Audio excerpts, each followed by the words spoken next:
The very latest news on CM Punk in WWE. Reportedly, he is listed as a free agent and is not assigned to either Raw or SmackDown. And also, there are rumors of a possible behavior clause in his WWE contract. We'll let you know about that. Plus, speaking of Punk, how did his return, as well as Randy Orton's return, affect the ratings for Monday Night Raw? We'll let you know how. Mercedes Monae posts a training montage video to suggest she is getting nearer to an in-ring return. We've got the ratings for AEW Collision as well as AEW Rampage, and head-to-head with Survivor Series last Saturday. MJF comments on his injury status ahead of tonight's AEW Dynamite on TBS. The absence reason of Triple H missing Monday Night Raw has now been revealed, and Drew McIntyre teases a possible feud with CM Punk.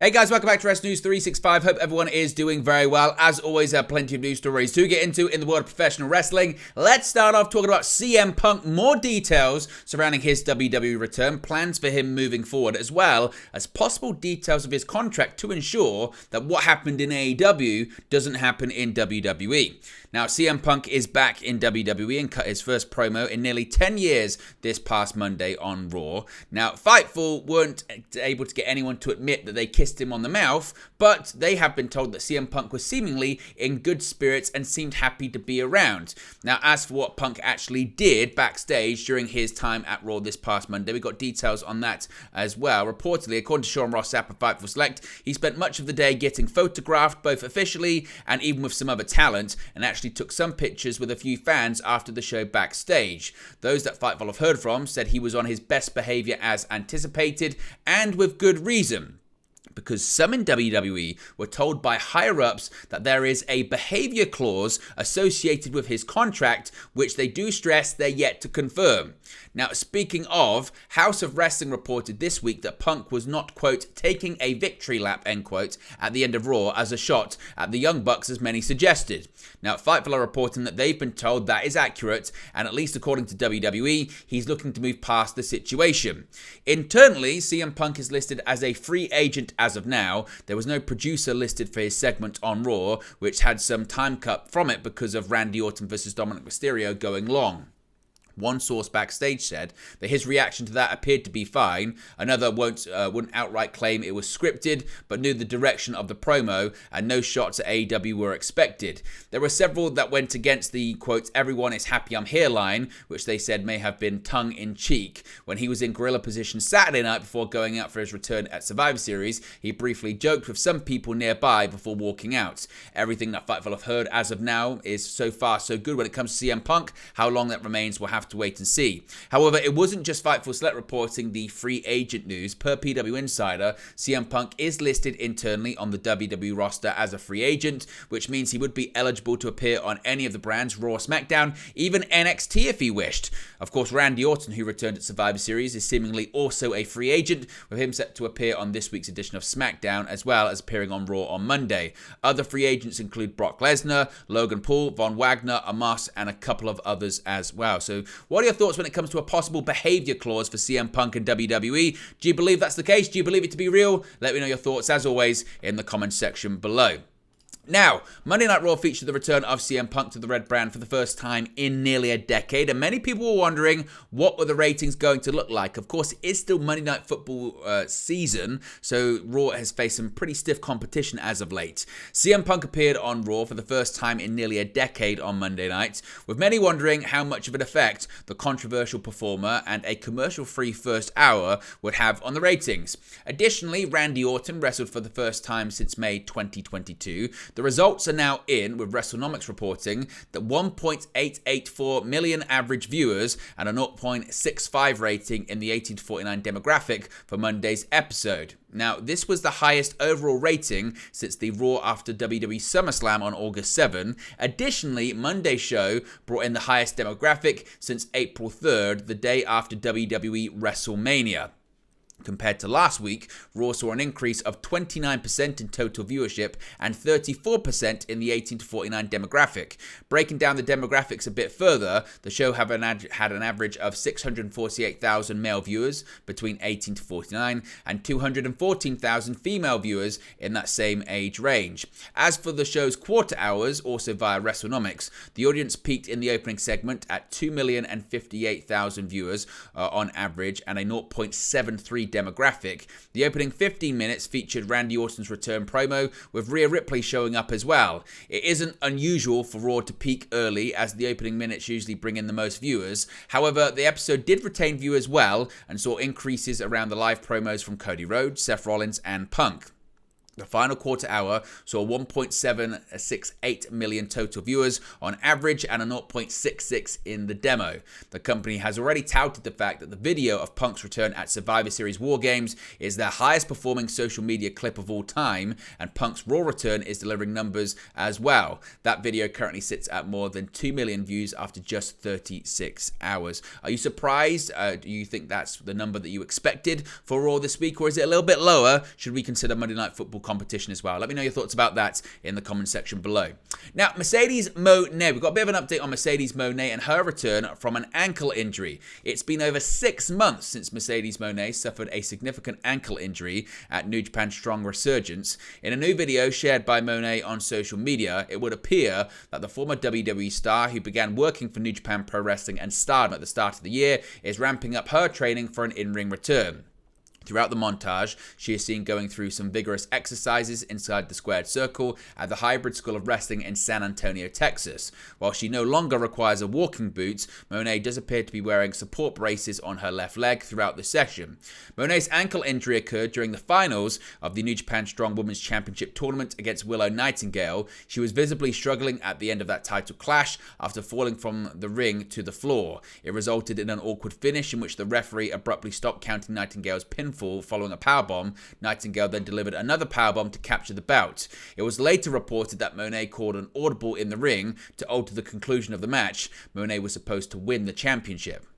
Monae was rumoured to wrestle at AEW's All In pay-per-view before she suffered her setback. Instead, Monae was shown attending AEW's first show across the pond during the live broadcast, her most recent wrestling-related appearance. Tony Khan mentioned over the summer that there were definitely a lot of potential things that could happen there once Monae is healthy, indicating that Monae is open to working with the promotion upon her return. But some have wondered, with the resurgence, I suppose, of WWE when it comes to CM Punk and Randy Orton and the ratings and the tickets, that she could return to WWE. Where do you think Mercedes Monae will land? Will she go to AEW? Will she stick around with New Japan Pro Wrestling? Or could she go back to WWE after being gone for over a year?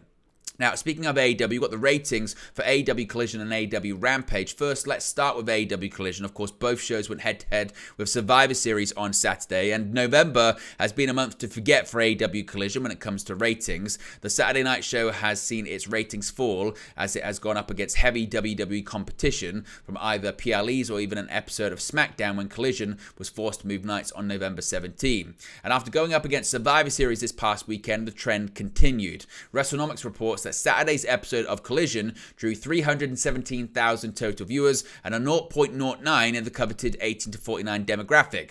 The total viewership represents the lowest number Collision has drawn in that category in the show's regular time slot, though last week's preemption to Friday represents the lowest number overall. As such, the otherwise low number represents, I guess, some good news for AEW, as Collision was up 17% from last week's 270,000 total viewers and up 9% from last week's 0.08 in the 18 to 49.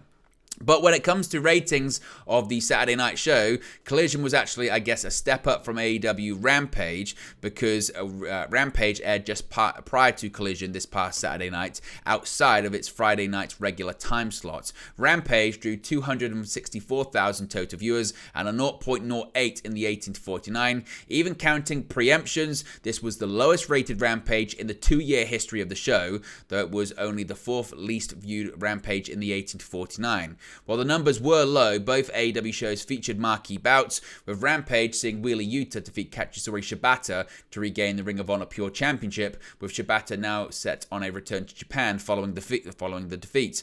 On Collision, the Continental Classic continued, with Claudio Castagnoli and Brody King defeated Daniel Garcia and Eddie Kingston respectively to pick up victories in the Blue League. Now, speaking of AEW, let me know your thoughts about those ratings and if you expect them to improve this week and what you think the future even looks like for AEW Collision. Of course, it was built around CM Punk. Now, not only is Punk gone from AEW, but he's in WWE. Let me know your thoughts about that. Now, big story was MJF and, of course, his injury that he has suffered recently, and he's commented on his injury status ahead of tonight's episode of AEW Dynamite on TBS. AEW World Champion MJF has commented on his injury status ahead of tonight's episode. At AEW Full Gear 2023, MJF defeated Jay White to retain the AEW World Championship in the main event.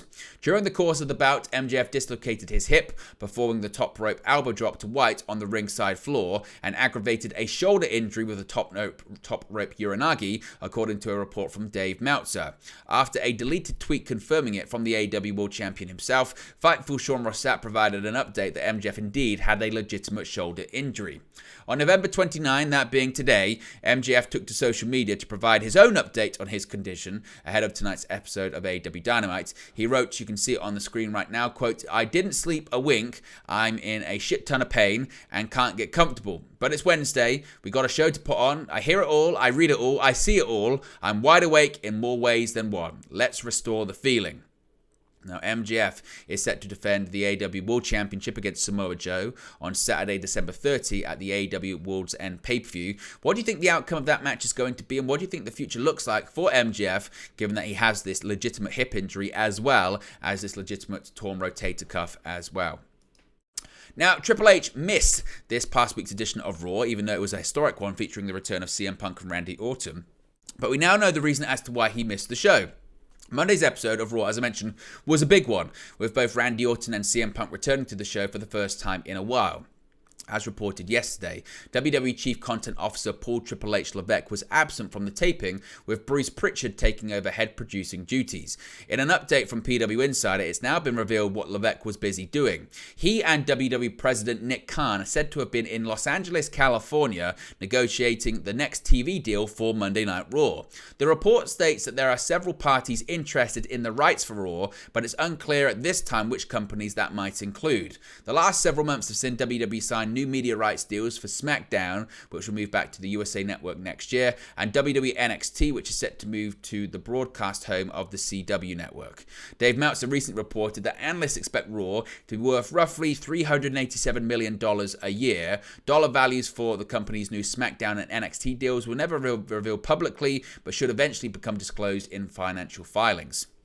Although Levesque wasn't present to run things, this week's Raw brought in strong ratings, as we spoke about earlier on, after featuring the returns of CM Punk and also Randy Orton. Where do you think the Monday Night Raw brand is going to end up? What network do you think it's going to end up? Do you think it could stay in USA Network? Do you think it could go to another home? It has been rumored it could go to FX or something like that. Let me know your thoughts on it in the comment section below. Finally, Drew McIntyre. He's also teased a possible feud with CM Punk on WWE programming. CM Punk is back in WWE, and it seems the company is using the veteran's reputation to its advantage. Seth Rollins has made it clear he's unhappy with Punk's arrival, and Drew McIntyre certainly doesn't seem too pleased either. McIntyre took to X this morning to share a very pointed reference to Punk, which you can see on the screen right now. If it wasn't obvious already enough, McIntyre is reciting the opening line from Punk's theme music, Cult of Personality by Living Colour. It's looking more and more likely that Punk will wind up in McIntyre's crosshairs sooner rather than later. However, it doesn't necessarily look like he'll be first in line. The interactions, or lack thereof, or hints of them between CM Punk and Seth Rollins have been much more overt, and it's believed that the two will be entering a full-blown feud in the near future. For months, reports have circulated stating that Drew McIntyre's WWE contract expires next year, and the two sides haven't yet come to an agreement on a new deal. More recently, McIntyre has undergone a shift in attitude on television, expressing his anger with Jey Uso being forgiven for his bloodline transgressions and siding with the Judgment Day at War Games in a match that took place last weekend. Following that match and coinciding with Punk's arrival, it was reported that McIntyre stormed backstage and left the building. Before either Rollins or McIntyre deal with Punk. They'll have to worry about their matches on next week's edition of Raw. Rollins will defend the World Heavyweight Championship against Jey Uso, which greatly angered McIntyre this past Monday, whilst he will face Sami Zayn on next week's show as he looks to climb the ladder of the men's singles division once again. But there you go, guys. This latest pro wrestling news for you. Be sure to smash a like on the like button. Be sure to subscribe, bottom right hand corner. As always, let me know your thoughts in the comment section below, and I'll speak to you again very, very soon. Hey guys, thank you for watching, listening, streaming, or however you come across this video today. Be sure to click on the video on the right there to watch our next video, or click the bottom there to subscribe, or the bottom right hand corner. Thank you very much, and I'll speak to you again very soon.